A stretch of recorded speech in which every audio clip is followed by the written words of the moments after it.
Welcome. This video will give you some tempo and performance suggestions for the 15th study in the Weissenborn Opus 8 number 2. And this is one of the most popular studies. It appears quite often in all state auditions as well as all county auditions. I know if you're like me, you enjoy the study very much. So we'll be discussing tempo and performance suggestions and also talk about creating a storyline to the music.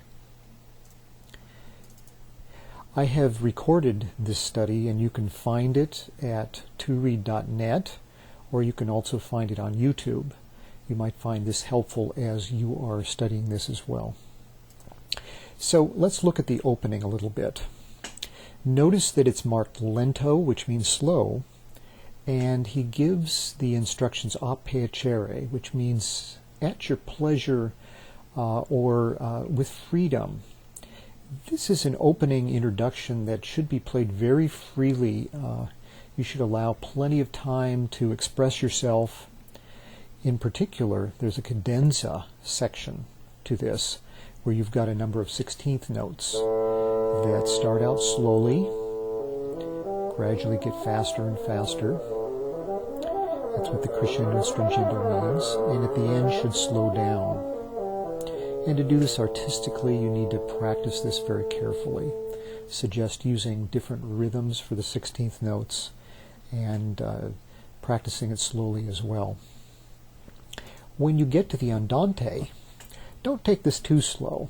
It is still Andante, which means a walking tempo. You certainly need to be expressive. It says espressivo, so allowing yourself to shape the phrases. The next section is the Allegro Scherzando. This is often taken way too fast. The Allegro Scherzando refers to the quarter note beat, not to an entire measure, so you need to take a tempo that takes into account that there are 3 beats in the measure, Allegro being rapid and fast, but however there still need to be 3 beats within that rapid tempo.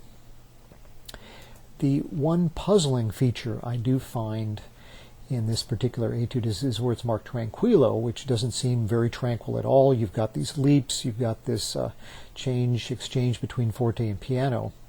What I suggest you might do is just pull back on the tempo a little bit, perhaps use less articulation or on the notes, less impetus, less tongue on each note, making it just a little more fluid and legato, and that might give more of the tranquillo feel to this particular passage. Again, aim for accuracy, play with a beautiful tone, play in tune, play in time, and I'm sure you'll do well on the audition.